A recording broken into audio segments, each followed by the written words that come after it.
Hi everybody, it's Debbie here. Welcome back to my crafty den. I am going to show you how I am making my coins. And by coins, I mean this little 2-inch circle of really thick cardboard with a nice finished edge that I can turn into an artist trading coin. So what I've been doing is I've got my rotary cutter, and I've just been putting it down on the paper and cutting my little circle. Gotta go all the way around and popping them out like that. So what I've been cutting them out of is my cereal boxes. So what I've been doing is taking two pieces, because the cereal box is good, good card. It's good cardstock. So what I've been doing is taking my tacky glue, just my tacky glue, and get it down to the bottom. I shouldn't have stood my bottle up. So I have my two circles of cereal box, and I've been putting thin but a good coverage of glue. So I'm not putting it thick on there, but I'm putting it over most of the surface, because when that glue dries, it hardens as well and gives it some substance. So I take them and I rub them together like this. See? And that spreads the glue everywhere. And then I line my circles up.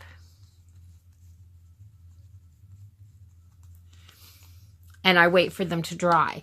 So I've got two circles here that are already lined up. So then what I do is I just take a scrap piece of, any scrap piece of, scrapboard book paper or anything like that. And I cut out, I mean, I don't actually even cut it out. I just take my, which one am I working on here? I take this one because it's dry. This is the one I did earlier and glued together. And I just put a nice little layer on this side. Might be able to get both of them out of here if I'm careful. Put it down here, glue it down. And then I have these tiny little, they're manicure scissors, but yeah, so I just do a really good trim on these. Whoops. Cut too close. I started to cut into the cardboard. So I just cut and do a good trim. I get as close as I can, but it doesn't have to be perfect. And I'll show you what I do to make up for any edges that are sticking out, or any pieces that aren't perfect.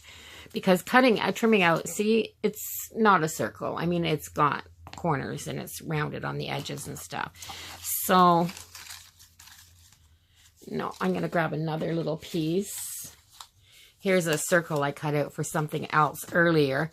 Then it was an extra piece. So I'll just put it on this circle and trim it. So I'm just going to stick that on there. I should have done that side on the blue side, but it doesn't matter. I like this blue.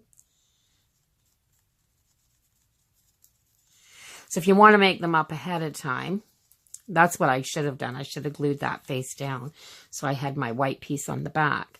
So you do these up ahead of time, and then you can just create your artist trading coins. When you want to sit down and create, you can do a bunch of them at once because you've already done the prep work.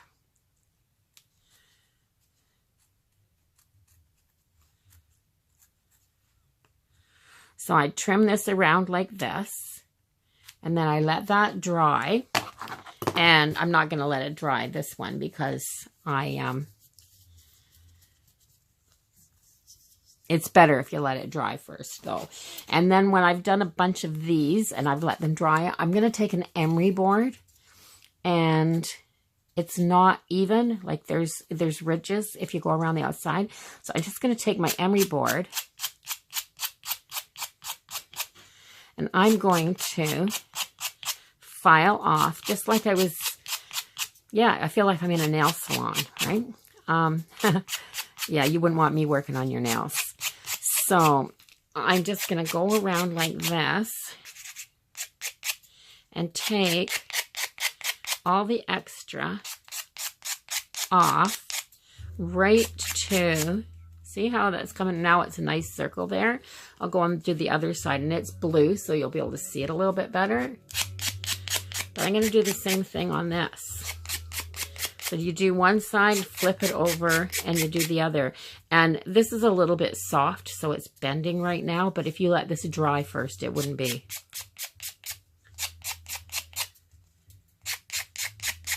So that's all I'm doing. I'm just going around it, and I'm taking all those little jagged edges off. And taking this back so that I have this perfect little edge. And then just check and see if your paper's overlapping your... These are the files, emery boards from the dollar store. So you get a big package of them for $1. See how that's bending on me, but it won't do that if you let it harden first. Like, look at how hard this is compared to this. It's still soft because that glue gives it, once the glue dries, it gives it some strength. There. So I don't have any paper sticking out further than the...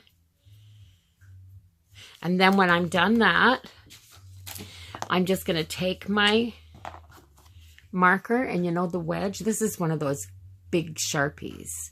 I buy them at the hardware store. So I'm just going to take that, and I'm going to go around this edge.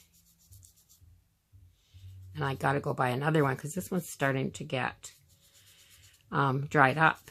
But look at that. Now, when you go around the edge, can you see that? You can't tell that that's not one solid piece. And when it dries, and it dries nice and hard, this is what you have. You have a nice solid coin that you can create your artwork on.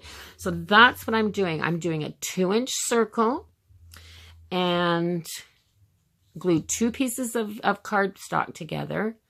Whether it's your cereal box or whatever you want to use. You can use packaging.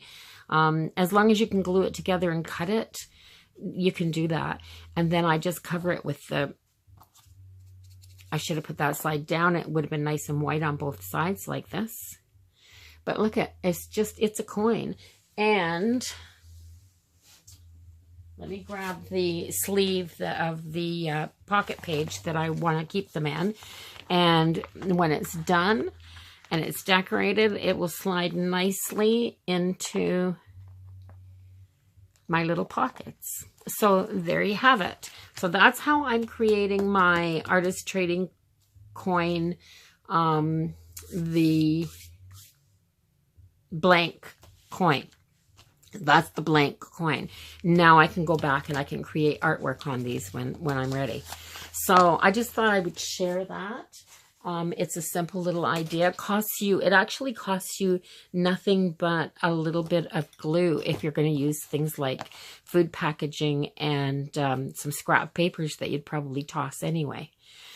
So you can use the white, you could cover this with white printer paper or just cheap, any kind of white paper. So I just made this all out of scraps and what would normally be garbage. And now I have this cool little disc that I can create on.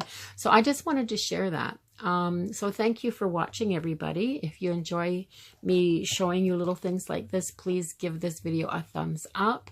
And don't forget to comment, share, and if you're not already a subscriber, go ahead and hit that button, subscribe. And if you don't want to miss any of my uploads, hit that little bell notification button so that YouTube will notify you as soon as I upload a new video. So, yeah, bye-bye for now, and I'll see you in the next video.